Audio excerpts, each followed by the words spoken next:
тело нашего президента.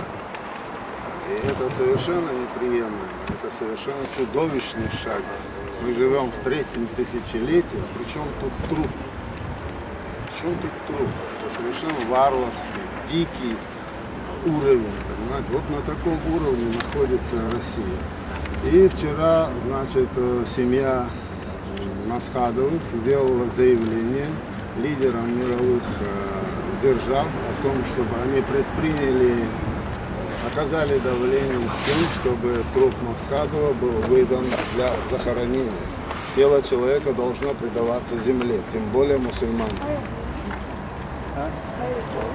Что таких мероприятий вы проводите, если попробуете намещать эти? Ну, сначала приехали сюда где-то на 10 машинах наши полицейские. Потом им было разъяснено, что у нас никаких политических эксцессов, заявлений, таких мероприятий не бывает. У нас проходит очень спокойно и очень мирно наоборот, эти мероприятия сближают всех чеченцев. Горе сплачивают.